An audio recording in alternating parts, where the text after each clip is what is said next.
Hello and welcome or welcome back to the channel Internet Introvert. My name is Micah and I'm an introvert on the internet. And today we're going to talk about stereotypes, specifically my experience with stereotypes as an INFP. Let's begin. In the journey of self-development and personality types, I think that on the path of growth, I saw the pitfalls of my personality type, and I very quickly wanted to distance myself from the stereotypical image of INFPs, crybabies who can't deal with reality. But I'm at this point now where I realize that I am a stereotypical INFP, and I do have the stereotypical problems of an INFP, and there's nothing wrong with that. And I want to also encourage other people who are on that same personal development journey to not shy away from the stereotypical pitfalls of your personality type, because acceptance of that is actually important to your growth. So, I have two stereotypes that I am working on accepting about INFPs that I fit. The first stereotype is that I'm very sensitive, and that is just a truth about me. I have my heart on my sleeve, like I'm trying to move it up further up the sleeve, but it will never leave the sleeve. And certain things that people say could really offend me. Certain things that people do could really annoy me. And as an INFP, I believe we all have our own different set of values that we put on a pedestal essentially. For me, is respect. So I am hyper aware and hypersensitive to anything that appears like disrespect. And that is just a reality of my existence. It's not like other people don't get offended by things, but I think that because I'm very sensitive, I also have a tendency to ruminate on how annoying, disrespectful, whatever something was, which I feel like a lot of people in my life who are thinkers don't really do. Something annoys them, but they compartmentalize or suppress, depending on how healthy they are. What I find that to be personally very difficult.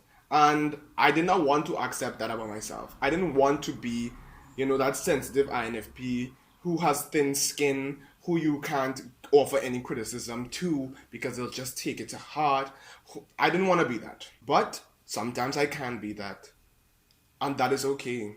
When we start to demonize our flaws, is when we stop being who we are and we start underappreciating our strengths. Because my sensitivity, it comes with empathy, it comes with compassion, and it comes with acting in accordance with my values and not doing the things that I don't want other people to do to me, which is good. That's moral fiber. You have to take the good with the bad.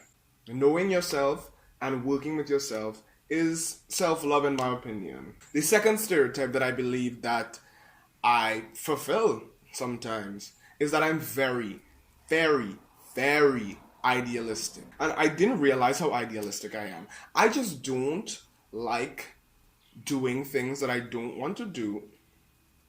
I get upset when things are not the way that I think that they should be. And yeah, and that's it.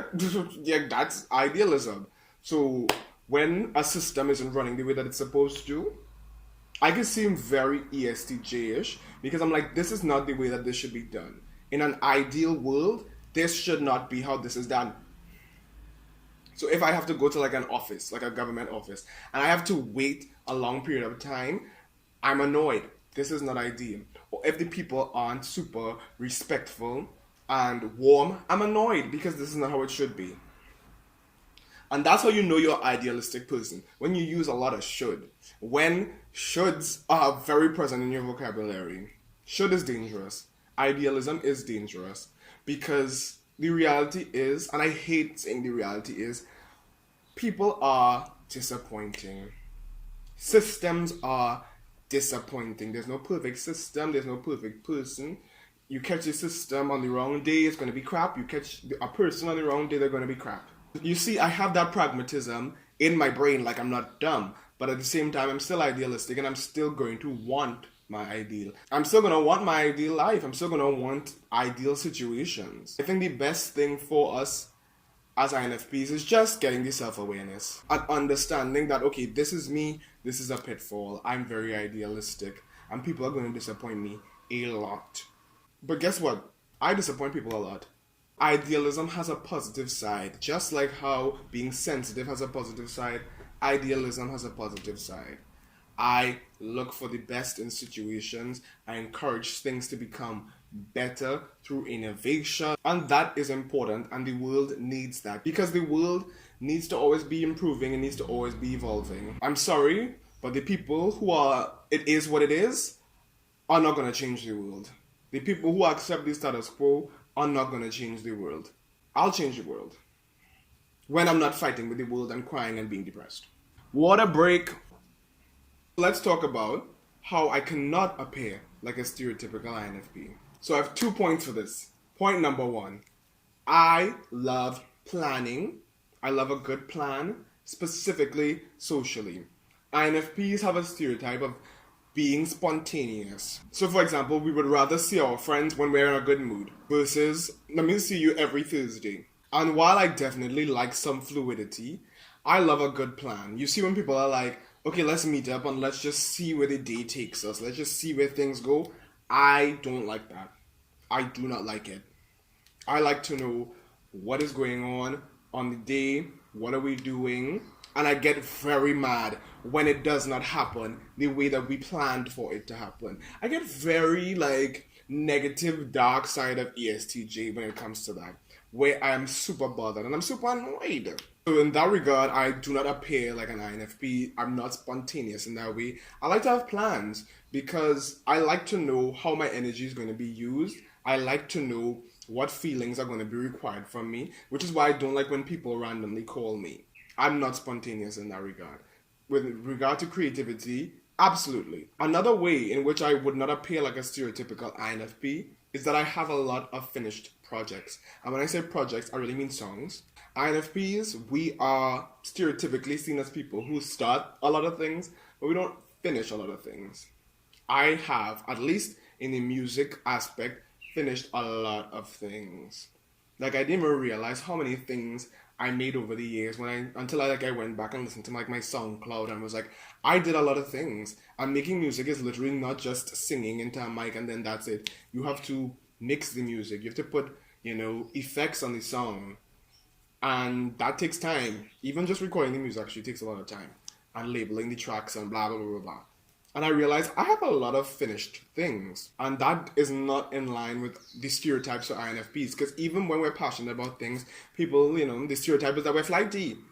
And that is hard for us to commit, especially when there's obstacles. And there were a lot of obstacles to me doing this music and finishing this music and having faith in the dream. And I was able to accomplish a lot. Now, I got burnt out. I'm currently a bit burnt out. But I realized I was able to finish a lot of things. And that does not fit into the stereotype that INFPs can't finish things or have a lot of difficulty finishing things.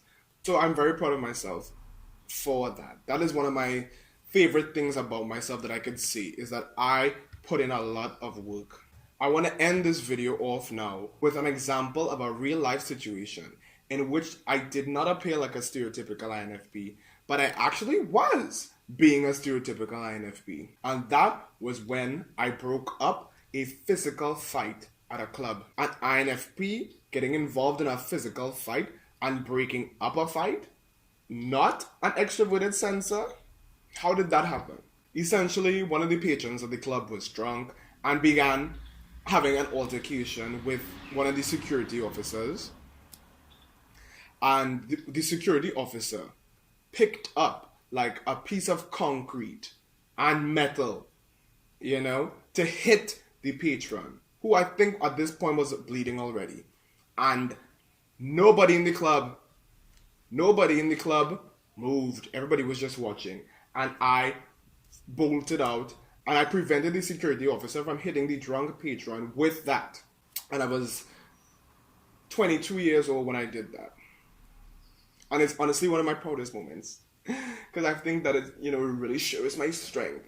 But you're like, Micah, that is a very extroverted sensing thing to do. You were in the present moment and you used your power, your will to effectively change something in the present.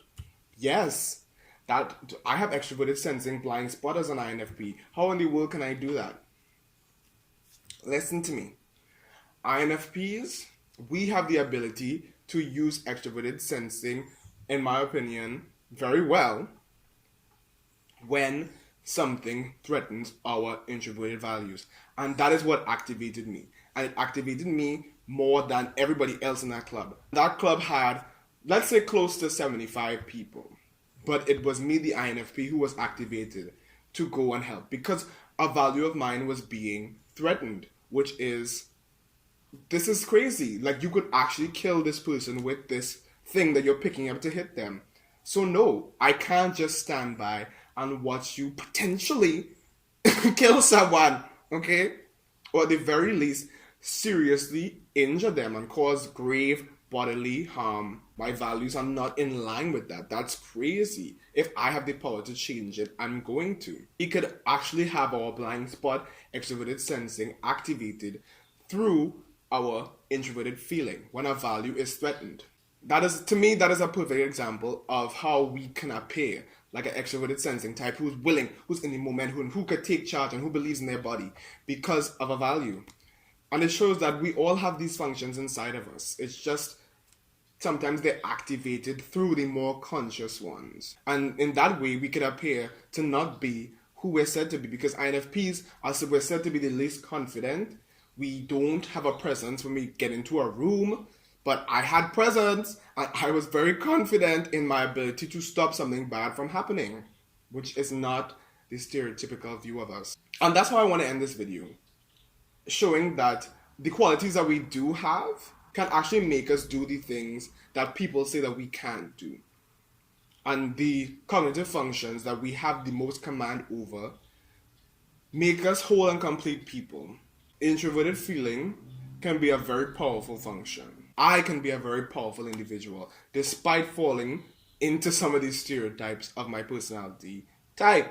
Let me know of an incident in your life where you appeared to be a non-stereotypical INFP, but now you realize, wait, I was just being an INFP, but just to like an extreme, you know? Or tell me about the stereotypes that you do believe that you satisfy, or that you don't believe that you satisfy, and how does that feel for you? Let me know in the comment section down below. Thank you so much for watching this video, and I'll see you in this video over here. Thank you.